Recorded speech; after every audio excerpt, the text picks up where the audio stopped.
to project the importance and of this diverse region. It was said this morning that David has retired, but not really. And in fact, I think if you look at how active David has been since his supposed retirement, he would put many full-time employees to shame. He's that active. But anyway, Professor David Robie was the founding director of AUT's Pacific Media Center, among other accomplishments. He's also the founding editor of the Pacific Journalism Review, which celebrates its 30th anniversary at dinner this evening. Is that right? So we look forward to that. He's written 10 books on the region's politics and media. He continues to write about the media, including on the Media Freedom and Transparency blog, Cafe Pacific, not to be confused with Cathay Pacific, which I think makes a little bit more money than Cafe Pacific. Probably not much. David gained his master's in journalism at the University of Technology, Sydney, in 1997. In 2011, he was awarded a Vice Chancellor's Teaching Award and won a Faculty of Design and Creative Technologies Dean Award for Research Excellence. He's been an Australian Press Council Fellow and is on the editorial board of various regional journals. With great pleasure, I introduce David Robie.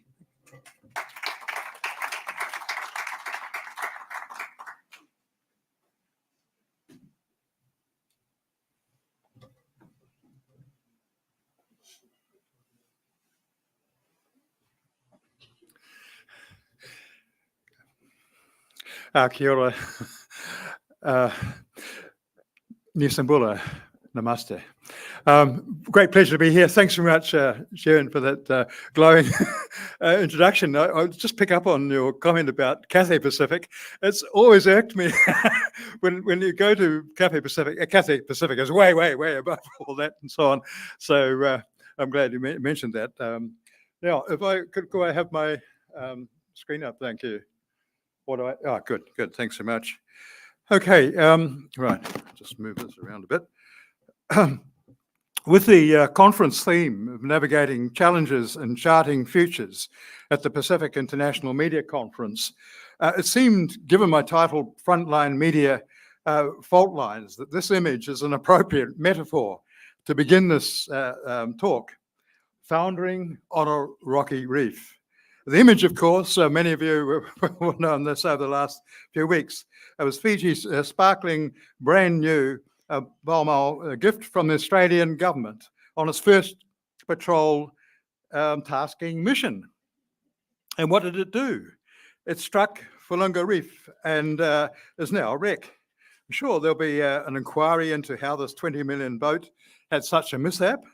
But the point of it is, in the context of this talk, is that we're in the middle of the most perilous time in my half-century in journalism.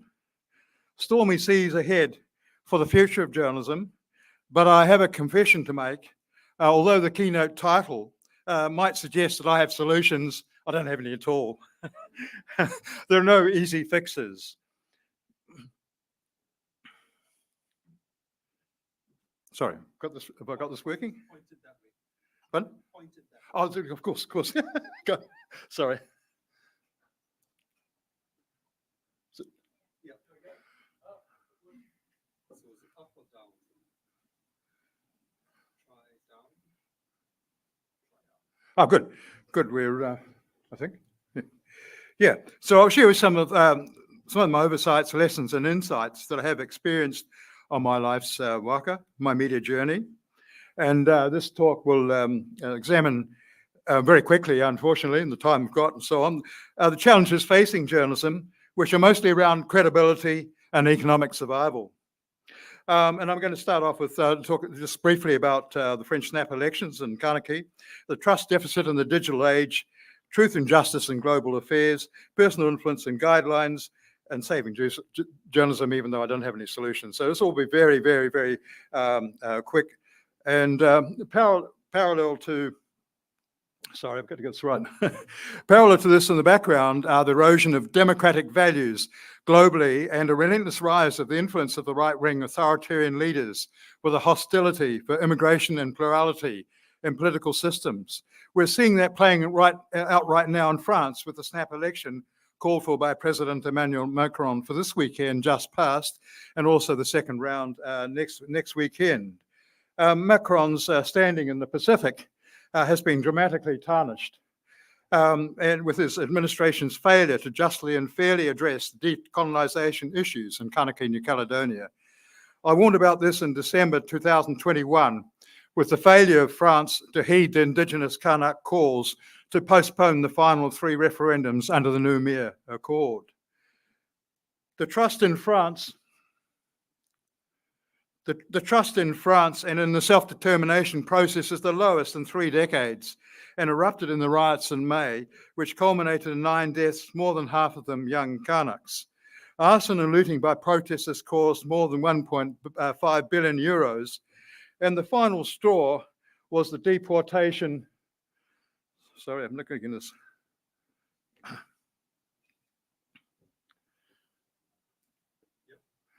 The final straw was the deportation of 7 pro-independence leaders accused of orchestrating the riots, and they were taken to disparate jails in mainland France, causing outrage. Next slide, thank you. Ironically, this was reversing. Ironically, this was reversing the early colonial period when France used New Caledonia as a dumping ground for political prisoners and dissidents, not unlike the convict era in Australia. This move dashed confidence in French mainstream media and governance. Just as an aside, it is remarkable how quickly iconic photographs can take a life of their own on social media. For example, this photograph of mine was taken of the Kanak pro-independence leader Ilomashro in 1984. He carried the famous axe on his shoulders. Just a few minutes later, he used to chop open the ballot box and burn the ballot papers.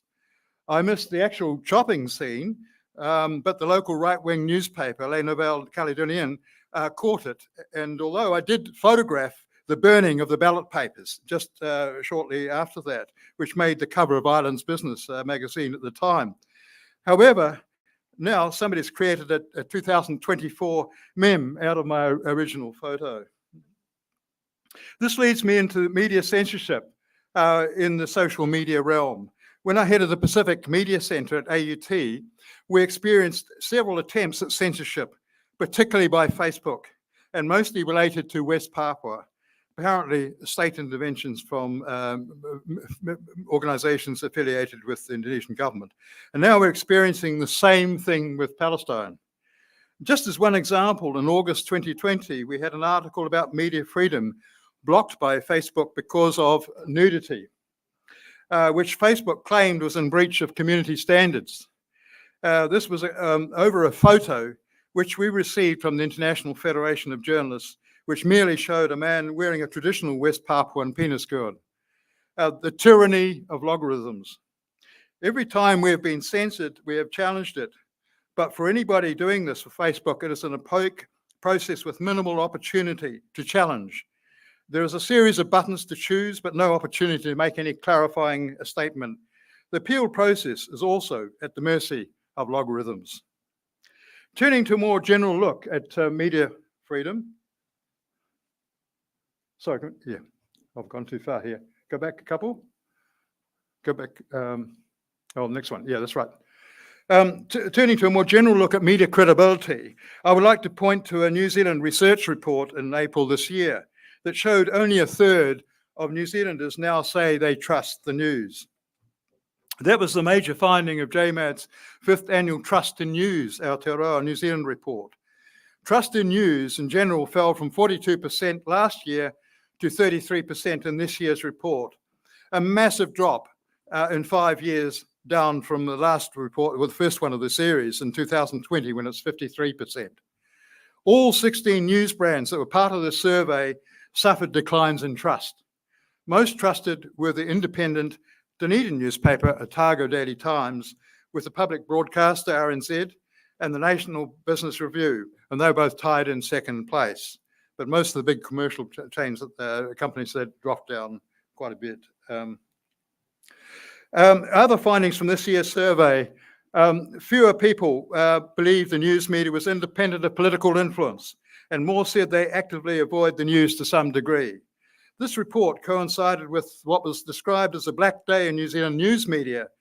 Twin announcements by Warner Brothers Discovery, the American owners of the country's second free-to-air television channel, News Hub, and the public-owned Television New Zealand. Warner Brothers shed 300 media staff and dumped the entire news operation, while TVNZ announced 68 jobs being cut and the trashing of the consumer investigative report Fair Go. Weekly current affairs program Sunday and the Tonight Late News. Effectively, what we have in New Zealand now is no more serious investigative journalism or current affairs programs on television. It's a shocking state of affairs. To make matters worse, our New Zealand status in the RSF World Press Freedom Index slumped 6 places to 19th. This was the second drop in a row, in contrast with its traditional top 10 status that it enjoyed over a number of years prior to that. To put this in perspective, Australia is 39th, which is a drop of 12 places. Timor-Leste was 20th, a drop of 10 places. But the good news was that Fiji rose 45 places to 44th, and that's really thanks to the repeal of MIDA, the draconian media law that was in place before, which we heard about this morning. So if you think that the fifth annual Trust in News and Aotearoa New Zealand report findings are stunning, they need to be matched to global findings by the Reuters Digital News Report 2024. This report surveys digital news in Brazil, India, the United Kingdom, and the United States, markets which account for more than 1 billion internet users and a wide range of media systems and contexts.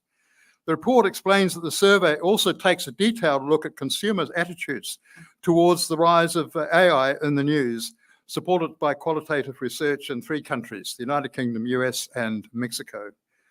The report, just to take a brief quote from it, as publishers rapidly adopt AI to make their businesses more efficient and to personalize content, our research suggests they need to proceed with caution, as the public generally wants humans in the driving seat at all times. The Reuters report says that while news interest has stabilized a bit this year, the proportion of people who say they selectively avoid the news is up 3 percentage points to 39%. Underlying reasons for this is that the news media is, quote, often repetitive and boring, end quote. The negative nature of the news makes them feel, quoting again, feel anxious and powerless. The news isn't just depressing, it's relentless. It's the sheer volume of bad news. Meta's policies and practices have been silencing voices in support of Palestine and Palestine human rights on Instagram and Facebook in a wave of heightened censorship of social media amid the hostilities between Israeli forces and Palestinian armed groups that began last October. This systemic online censorship has risen against the backdrop of unprecedented violence, with more than 37,000, getting close now to 38,000 Palestinians being killed, largely as a result of intense Israeli bombardment and also ground attacks. There have also been a series of exposés about Western news media gagging news or information about the true nature of the war, including such major global players as the BBC, CNN, and the New York Times, and a pushback by countless journalists around the world. In a World Media Freedom Day editorial, UNESCO Professor Peter Griest said, quote, if we criminalise, dismiss, or sideline journalism that tells inconvenient truths, we will destroy our capacity for sensible public debate. As part of the controversy over alleged mainstream media bias, the New York Times, for example, instructed journalists covering Israel's war on the Gaza Strip to restrict using the terms genocide and ethnic cleansing and to avoid using the phrase occupied territory when describing Palestinian land, according to a copy of an internal memo that was obtained by The Intercept. The memo also instructed reporters not to use the word Palestine, except in very rare cases, and to steer clear of the term refugee camps to describe areas of Gaza that were historically settled by displaced Palestinians expelled from other parts of Palestine during previous Israeli-Arab wars. Just last week, the US Congress voted to censor the statistics of genocide in Palestine. We've been watching that day and night on our television screens, and for the past 9 months, the daily litany of atrocities, and now shocked by the weeks of student protests across the university campuses in the United States and many other countries, just like during the Vietnam War, the Washington political establishment has moved to gag debate on the true nature of the genocide. Over the last 9 months, Israel has, I mentioned, killed almost 38,000 people and wounded another 86,000. According to the Ministry of Health's latest figures, which was over the weekend. These numbers are likely to be an undercount due to the decimated medical infrastructure, the killed medical workers, and thousands feared trapped under the rubble in Gaza. I just came across a statistic today, which is quite extraordinary, that in 1945, the bomb that was dropped on Hiroshima was on an area. Hiroshima is basically 905 square kilometers, and the massive scale of that bomb was 13,000 tons. But in Gaza, we've had, which is 360 square kilometers, we've had almost 80,000 tons being dropped by bombs. Now, I think, yes, because I think I got out of kilter with one of those slides, but anyway. In January this year, I wrote an article on the killing of Palestinian journalists at a phenomenal rate during the war until that date. And that was back then, at least 109 Gazan journalists had been killed at that time and 38 arrested. The death toll now is about 150. I wrote at the time in this article, reporting Israel's war on Gaza has become the greatest credibility challenge for journalists and media of our times. The latest assassination of an Al Jazeera photojournalist while documenting atrocities has prompted an appeal to global journalists to take a stand to protect the profession. In May, oh, sorry, no, not ready for that one yet, just the one before. Oh yes, in May, the Gazan journalists were awarded the Guillermo Cano World Press Freedom Award, the highest honor by UNESCO in Santiago. And I just want to show you a brief, very brief clip about the presentation of the award from Al Jazeera.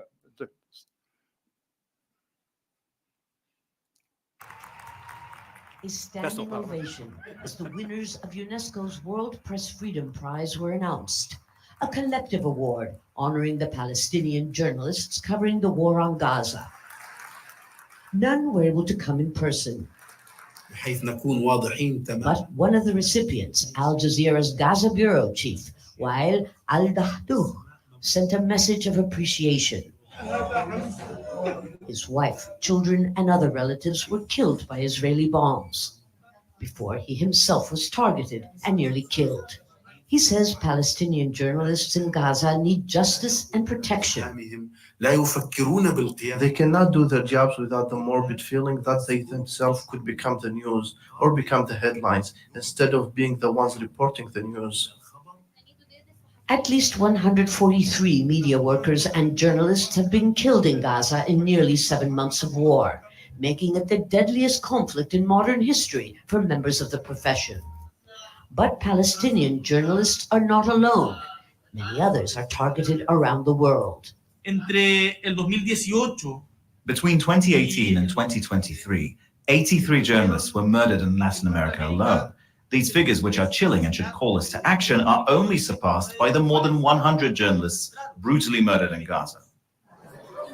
This year's World Press Freedom Conference also focused specifically on the dangers faced by journalists covering the environment. The numbers don't lie. According to a new report commissioned by UNESCO, the number of attacks against journalists who are specifically covering the environment have risen 42% in the last 5 years. This includes physical attacks as well as murders, and this at a time when the world is facing an unprecedented climate crisis. Nobel Peace Laureate and journalist Maria Ressa. So it's a very depressing picture globally and so on, even though I've used primarily the Gaza example. It's, particularly the state of environmental journalism globally is quite horrifying.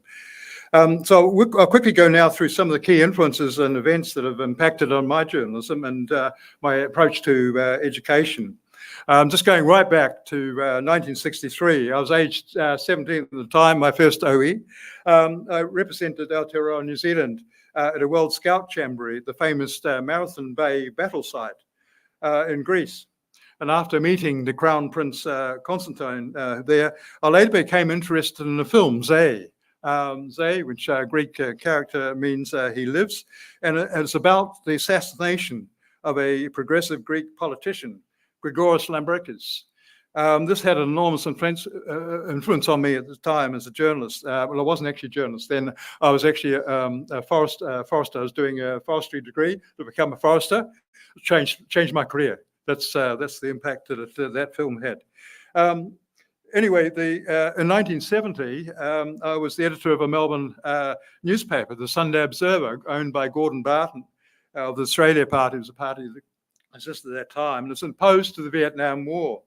And our chief correspondent was the famous, and many would argue, the notorious Wilfred Burchett, who exposed the deadly radiation from Hiroshima bomb to the world, and then he started covering the Cold War from the other side. It was a very brave feat that he did this, because most of the journalists were signing, sort of the peace treaty on the US battleship and so on.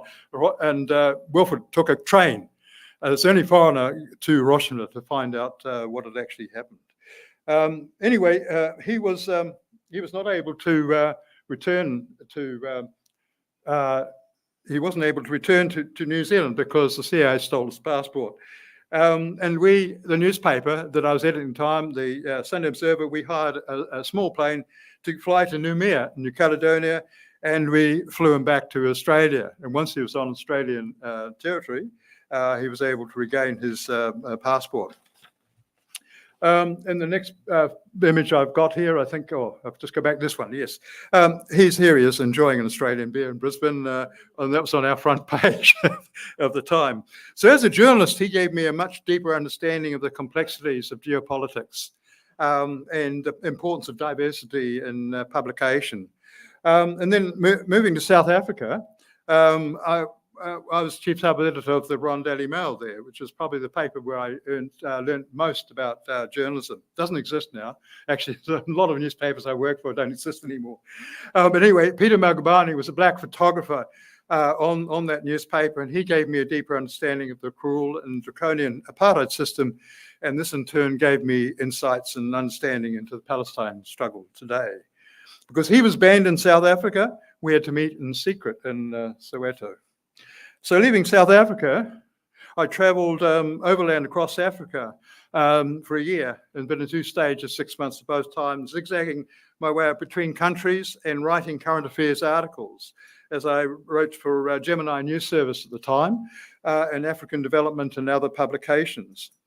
And then in 1985, I was on board the Rainbow Warrior for 11 weeks, and the voyage to Rongelap and Majato atolls had a huge impact on me that has remained with me for the rest of my life. The bombing by French secret agents obviously was a huge political saga at the time, but I've always tried to press the humanitarian story. And it's interesting that now I just did an interview this week with an ABC RNZ podcast series of actually looking at that voyage right now, a 6-part series. I think it's very, very impressive indeed. And then I should mention also in Fiji that the George Speight coup also had enormous impact on our students and me personally at USB. And it convinced me of the importance of project journalism and assignments really based on real cutting edge stories. Because many people here probably know the story that Vice Chancellor at the time said he didn't believe that journalism should be taught, shouldn't be, journalism students shouldn't be taught actual journalism, a theory about journalism, Anyway, that's it did have a big effect on me. When I joined the Auckland University of, I don't know if we've got time, this is only a very brief one, we've got a couple of minutes. I want to show this one because it follows on from the other video quite well. But anyway, at AUT in the Pacific Media Centre, we used a lot of our journalists as the visiting journalists as resources for our course. And the late Robert Fisk, who was the independence journalist based in Lebanon, when he visited our university, our students did a whole series of short, can we just run from that start again? Thanks. Cliches is give half your story to one side and half to another in a dispute. That's okay if you're doing a football match or if you're covering a public inquiry into a new highway round Auckland. But the Middle East is not a football match. It is a massive human bloody tragedy. And I don't think we can apply those rules in a place like the Middle East. Yes, I think we should be objective and unbiased on the side of those who suffer. If we were reporting the slave trade in the 18th century, would we give equal time to the slave ship captain? No, we'd talk to the slaves and the survivors on that ship. If we were present at the liberation of a Nazi extermination camp, would we give equal time to the SS spokesman? No, I think not. We would interview the survivors and talk about the victims. Just as when I was in Jerusalem, I did not give equal time to Islamic Jihad spokesman after seeing the savagery that suicide bomber had committed. When I was in the Sabra and Shatila camps of 1982 and climbing over Palestinian bodies, I did not give equal time to the Israeli army who sent their Lebanese militia allies into the camps. Yes, I think we must be. Journalists with humanity is really vitally important. I'm just rushing now to the last sequences, I think, here.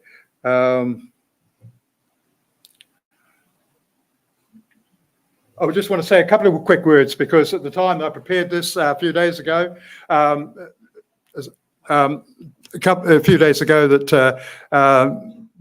I had actually featured Julian Assange, but in a different context there, also in the PJR that's being launched tonight. But it was wonderful that he was released last week.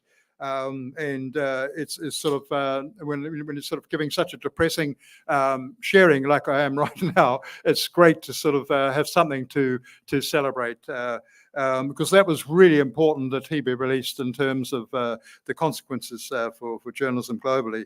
But it was outrageous that he had to languish in jail in a tiny room in the Ecuadorian embassy for 14 years while he was being persecuted by the US for exposing the empire's war crimes on a massive scale and then forced to plead guilty.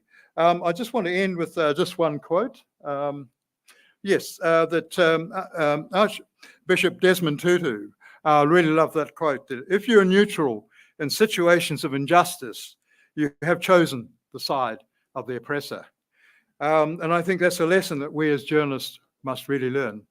Now, I'd like to just finish just briefly. Could I ask everybody to just stand up for a minute to a minute's silence for all those Gazan journalists that have been killed, because that's absolutely horrendous.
Vanaka Vakalevu, thank you for your patience. Thank you. Thanks for giving for that wonderful talk. We have, I guess, 5 minutes for questions. When you take 2 or 3, and David can answer them together. Yeah. Professor George, you need to be in the mic. Well, I guess I don't need to be the mic, but you'll pass the mic to one. Anyone else? Let's get all the questions together.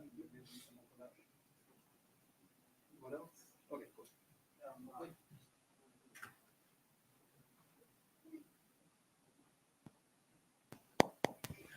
Hello, Mark Pearson from Griffith University. David, congratulations on your presentation, and a particular note of congratulations on your Order of New Zealand medal. Yeah. David received this recently for his contributions to journalism and journalism education. I think that's worthy of a round of applause as well. Yeah. Thank you. David, I don't have a provocative question. My question is, can you just give those couple of solutions that you promised us for the crisis that journalism is facing at the moment? Thank you. Yes. I'm glad. Can I go back to that? Yes. I've got on slides, but I'll just do it from this.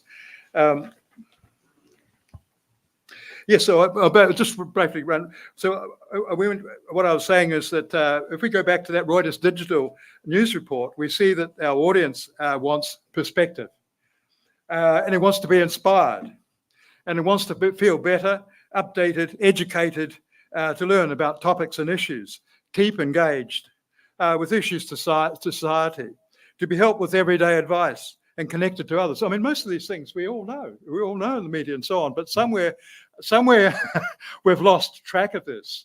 And I think that that's clearly been shown in this sort of research, that we have to regain that trust. That trust is not going to come. We have to show our communities that we are part of their communities. I guess the big question I've had personally is this whole notion that we as journalists stand back. And I liked your turn before about the cracked mirror. Yes, and I think that is a really good metaphor in a sense, because we reflect the society around us. But if we just stand back and say, well, yes, but we're just journalists, we're just doing our job, we're just reporting what's happening and so on, and reflecting that, I think we've got a much deeper responsibility as journalists than that. And we've got such a complex societies around that we're in now, that we have to sort of really come to terms with that. And I think that's where the solutions are, about how we address those changes that we need to make. Thanks so much. That's actually such a great place to end that I'm reluctant to get another question, because if there is anyone else? If not, it's my pleasure to thank you on behalf of the audience for such a wide-ranging. Can I just ask one question? Oh, there is one. Okay, there's one at the back. I thought I should ask. David was one of my lecturers at AUT. And, sure, of course. I just want to firstly just pay tribute to you. You obviously have made a huge impact on my career. But one thing, I guess, also given I was at AUT and so few of my fellow students are still journalists, what would you say is something that we need to be doing in our newsrooms to make sure our young journalists stay in the industry, because there is such a drop-off? And how do you've over the huge breadth of your career, what do you think creates that stickability for journalists, and what should we be doing as editors in our spaces? I think one of the most crucial aspects about being a journalist is a sense of vocation. For many of us, it's a job, and of course it's a job, we have to survive in a job, but it's also a vocation. And this one thing that really struck me when working in the Pacific, in both Papua New Guinea and the University of the South Pacific and so on, many of the students that I work with have a real sense of their community and their nation, and they see themselves as building their nation for the future. And in Western societies, there isn't that sort of sense. I think we've lost that sort of sense. And I think that when people go into journalism, they have to have that they have to have that drive, that fire, if you like, to have that sense of mission. I remember when I first started off in journalism, because I didn't go through journalism school, I went through School of Hard Knocks at the Dominion where I started off. And I remember we used to have these, really crusty old chief sub-editors and various other people, and they seemed to take a great pride in them and sort of saying, oh, you want to change the world? Oh, we don't need you. We get rid of you in the newsroom. And there's sort of like that whole notion that you can't be a journalist but also be a human as well. And I think that's I think for a lot of young journalists now, it's disillusioning. They don't see where's the career going, where's the profession going, and they see this disjuncture between truth and justice, and they see leaders saying one thing and doing something completely else, and that the trust that is disappearing from institutions is also disappearing in journalism. So I think it's a matter of trying to keep that fire going, and I know it's not easy. Can I ask the audience to join me in thanking Professor Robie for his fire, his professionalism, and his humanity? Thank you.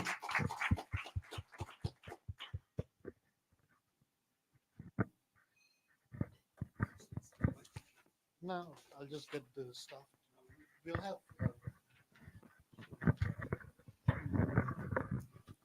What's the time right now? I have to check.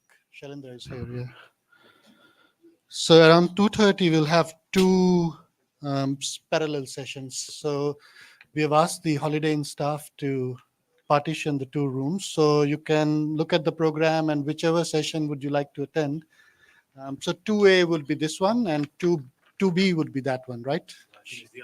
Oh, 2A is that, and 2B is this room. So This is 1B. 1B. This is 1B. That's two. Yeah, One and Oh, okay. Let me see. Sorry, could you please say that again? Yeah. Which is in return. so 2:30. First session is this one.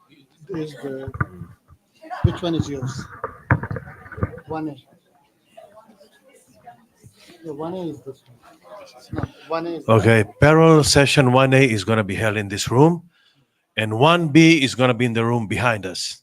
Is that clear enough? Thank you. 1A, 1B.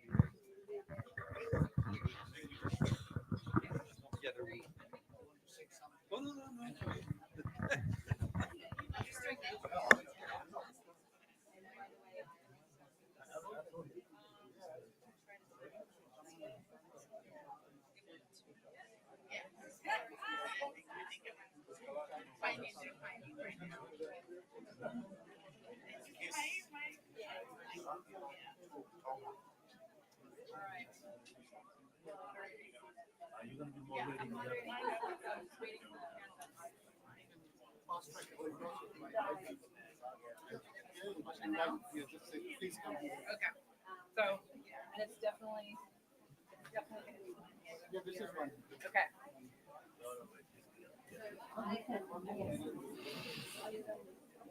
So just to reiterate, parallel session 1A, social media, digital disruption, and AI will be right here. So if those panelists could please come up, and we'll get ready for you in a second.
that.